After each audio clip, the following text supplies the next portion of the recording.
Assalomu alaykum hammaga. Men ismim Sherzod. Men bugun bu videoda sizlarga Germaniyaga qanday kirish yo'llari va Germaniyada qancha maosh topish mumkinligi haqida ma'lumot bermoqchiman. Undan oldin qisqacha o'zim haqimda. Men Germaniyada 4 yildan oshiq o'qib yashab kelyapman. Bu yerda men Ausbildungni Hotel Kaufmann sohasida tamomladim va undan keyin o'zim sohamda ishlab kelyapman. Xo'p, Germaniyaga kelish yo'llari juda ham ko'p, har xil programmalar bilan kelsa bo'ladi. Bu odam o'ziga qarab, tajribasiga qarab tanlanadi. Germaniyaga kelishni dan oldin til bilish albatta shart. Men til bilmasdan Germaniyaga kelishni sizlarga taklif qilmayman, maslahat ham bermayman. Shuning uchun albatta Germaniyaga kelishda til juda ham muhim. Xo'p, unday bo'lsa, boshlaylik. Germaniyaga kelishni programmalardan, oson programmalardan birlari bu volontyorlik programmalari hisoblanadi.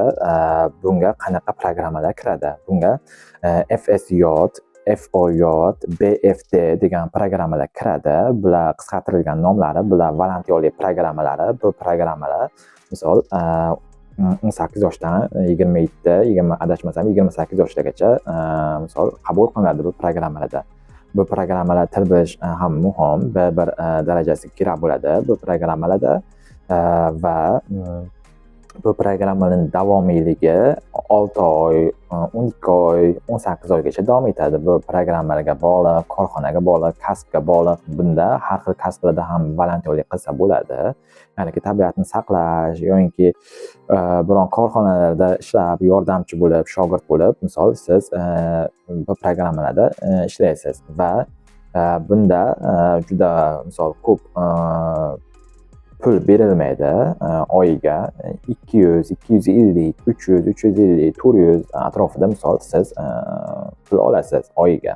Ya'ni kak choy pulida gap misol. Xo'p, undan keyingi programma bu AOPR programmasi hisoblanadi. Bu asosan qizlarga, ayollarga maslahat bergan bo'lardim. Bu programmada ular bu yerda nemis oilalarini farzandlariga qarashadi, uy ishlariga qarashadi, shunaqa ya'niki yordamchi bo'lib farzand tarbiyasida yordamlashishadi, uy ishlarida yordamlashishadi. Bu programmada misol til darajasi A2 atrofida tashkil qiladi. Bunda ham juda ko'p ya'niki oyiga pul olib bo'lmaydi. Shuning uchun bu programma misol ham oson ayollar uchun. Xo'p, undan keyingi programma bu Ausbildung programmasi hisoblanadi. Ausbildung programmasi ham yoshi misol maktabni bitirib 18 yoshdan keyin misol kelsa bo'ladi. Undan keyin uni chegarasi yo'q. 30, 40, 50 yoshda misol farqi yo'q. Xo'p, men o'zim Ausbildungni tamomlaganman. Xo'p, bu Ausbildung ham juda ham yaxshi programmalardan biri hisoblanadi. Bunda siz maktabda ya'ni teoretik ilmlarni o'zlashtirasiz va korxonada bo'lsa praktik ilmlarni ya'ni o'zlashtirasiz, ya'ni ishlaysiz korxonada. Bu misol haftada 1-2 marta maktabga borasiz, 2-3 marta korxonada ishlaysiz va haftada 2 kun dam bo'ladi. Bu Ausbildung til darajasi B1, B2, C1 tashkil qiladi. Agar siz misol B1, B2 da bilsangiz til darajasi misol ish topishingiz oson bo'ladi. Ausbildungni juda ko'p sohalarda qilsa bo'ladi. Mehmonxona, bank, qishloq xo'jaligi juda ko'p sohalarda.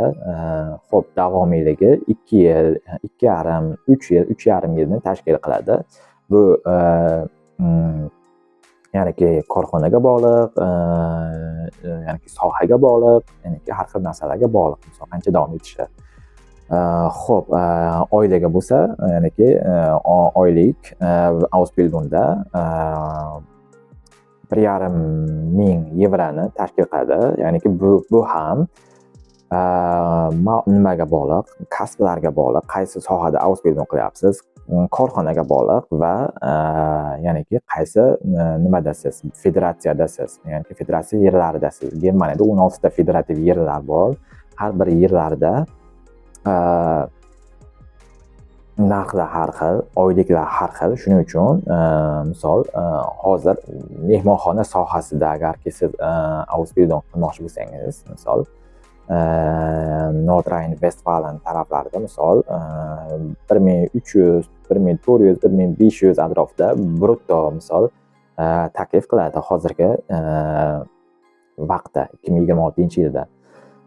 Xo'p, bu puldan misol Germaniyada yana qo'shimcha ma'lumot hozir oyliklar haqida gapirilganda ikkita so'z ishlatiladi, brutto va netto so'zlar ishlatiladi. Bu juda ham muhim. Chunki juda ko'p insonlar mana shu yerda xato qiladi. O'zimizdan misol o'zimiz O'rta Osiyo davlatlari juda ham ko'p xato qilishadi, juda ham qattiq adashadi bu borada. Ya'niki fikrlashda brutto deganda bu naloglarni ichiga olganda aytiladi. Bu naloglar bilan birga brutto deyiladi. Ya'niki men aytdimki, Ausbildung bu 1,5 ming brutto. Nettosi bo'lsa o'sha ijtimoiy sug'urtalardan qolgani, naloglardan qolganini netto deyiladi. Xo'p, Ausbildung vaqtida nalog topshirilmaydi, lekin ijtimoiy sug'urtalar davlat o'zini haqqini oladi ijtimoiy sug'urtalar uchun. Va qo'lingizda netto qoladi. Xo'p, 1,5 mingdan davlat misol sizdan Ausbildung qilayotgan vaqtingizda 300, 400, 500 har xil atrofida misol ijtimoiy sug'urtalarni pulini sizdan yechib oladi va qolgani kartingizga o'tadi. Xo'p, bu bo'ladi Ausbildung haqida. Undan keyin yana til kurslari bor. Bu yerga kelish uchun siz bu yerga kelib nemis tili kurslarida o'qiysiz, o'rganasiz, lekin undan oldin siz bank hisobi ochishingiz kerak va bank hisobingizda adashmasam 12 ming yevrodan oshiq pul qo'yishingiz kerak. Va bu pulni siz bu yerda misol ishlatasiz. Bu nima uchun bu 12 ming misol 12 mingdan oshiq yevro misol bank hisobiga qo'yish kerak? Bu davlat sizni misol qanaqa tushuntirsam bo'ladi? Bunda misol shu 12 ming yevrodan oshiq pulni bir yilga, ya'ni 12 oyga bo'lasiz. Bu 1 ming yevrodan oshiq to'g'ri keladi. Va siz har oy 1 ming yevrodan oshiq kartangizdan olish huquqiga egasiz. Undan ko'p ola olmaysiz, ya'ni limiti bor. O'sha 1 ming yevrodan oshiq pulni siz kvartira, yeb-ichish, mayda-chuyda narsalarga ishlatasiz. Ya'niki davlat misol sizni ko'chada qolib ketmasligingiz uchun o'sha narsani joriy qilganiki, o'sha bank hisobini joriy qilgan. Siz misol bu yerga kelishdan oldin bank hisobi ochasiz, unga pul qo'yasiz, isbotlaysizki, siz misol bank kartingizda pulingiz bor. Ya'niki bu yerga kelib ko'chada qolib ketmaysiz. Xo'p, undan keyin misol bu yerga kelib til kurslarida ishtirok etishingiz mumkin. Va yana adashmasam haftasiga 20 soat qo'shimcha ishlashingiz ham mumkin. Undan yana Germaniya kelishuvlaridan yana biri bu universitetlarga o'qishga kelish. Uning uchun ham siz bank hisobi ochishingiz kerak. O'sha bir xil sprachkursga, ya'ni til kursiga o'xshab hisob raqamingizda o'sha 12 mingdan oshiq pul bo'lishi kerak. Uni misol oyiga misol 1 mingdan oshiq olishingiz mumkin, yeb-ichish shunaqa ishlatishingiz uchun. Ya'niki davlat sizni misol ya'niki o'zingiz ta'minlashingiz uchun davlat ishonchi komil bo'lishi kerak shu narsaga. Xo'p, unda ham mini job qilsangiz bo'ladi. Ya'niki haftasiga 20 soat adashmasam ishlash huquqiga egasiz. Xo'p, bular misol biroz qiyinroq ko'rtingizlar. Hisob kartasi ochishingiz kerak, pul bo'lishi kerak uning ichida, juda ham katta pul, 12 ming yevrodan oshiq. Xo'p, undan keyingi programma bu ishchi vizasi. Bular misol agarki siz o'z vataningizda biron sohada o'qigan bo'lsangiz, diplomingiz bo'lsa va mutaxassis bo'lsangiz, o'sha soha bo'yicha bu yerga ishlagani kelishingiz mumkin. Xo'p, bunda oyliklar qancha bo'ladi? Oyliklar ham har xil. Misol ish joyiga, korxonaga, misol sohaga, misol qaysi misol Bundeslandda, ya'ni federatsiyada yashab turganingizga qarab har xil bo'ladi.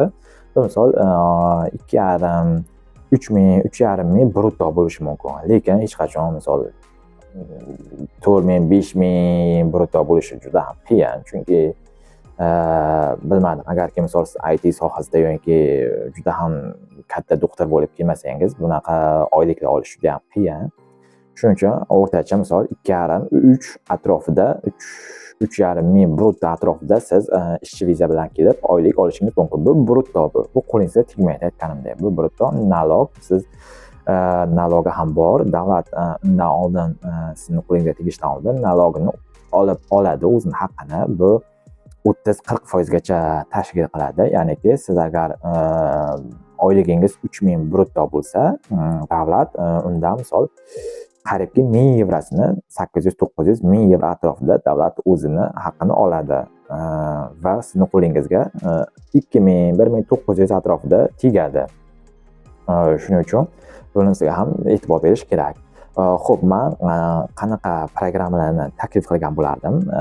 Xo'p, bizda misol yoshlarga, misol 20 yosh atrofida oila qurmaganlarga men volontyorlik kurslarini, volontyorlik programmalarini taklif qilgan bo'lardim. Chunki aytganimdek, unda misol oyiga ko'p pul ishlab topib bo'lmaydi. Faqat choy puli 250-300 atrofida topsa bo'ladi.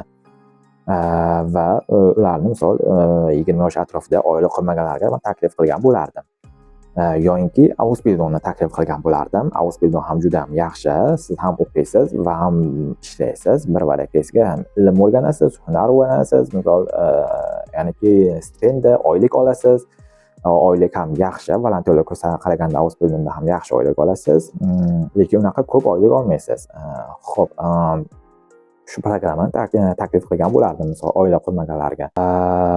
Oila qurganlarga qanaqa qaysi programmalarni kelishni maslahat bergan bo'lardim. Men bunda ishchi viza bilan kelishni maslahat bergan bo'lardim oila qurganlarga. Chunki ishchi vizada misol siz qolgan Ausbildung yoki volontyorlik programmalariga qaraganda siz ko'proq pul topasiz ishchi vizada. Ya'niki siz uning uchun siz o'zingiz davlatingizda biron sohada diplomingiz bo'lishi kerak, o'qigan bo'lishingiz kerak, tajribangiz bo'lishi kerak, mutaxassis bo'lishingiz kerak. Shunda siz ishchi viza bilan Germaniyaga kela olasiz va bu yerda ishlay olasiz.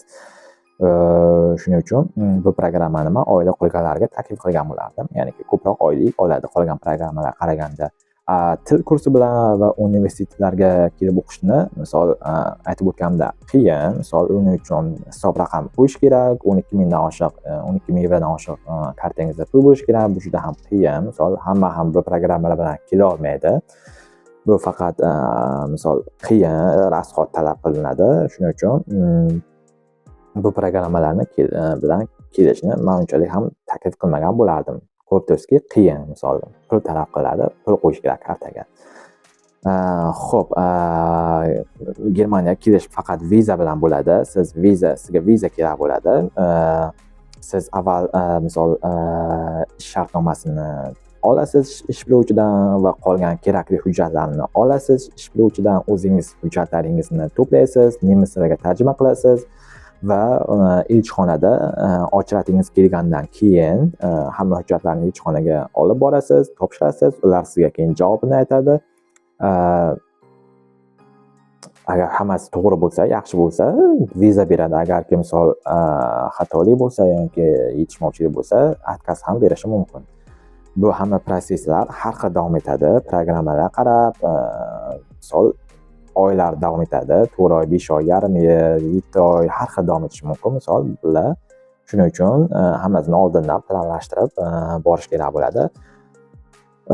Xo'p, bular misol Germaniyaga kelishni yo'llari, programmalari misol va qancha oyliklar haqida qisqacha ma'lumot men harakat qildim.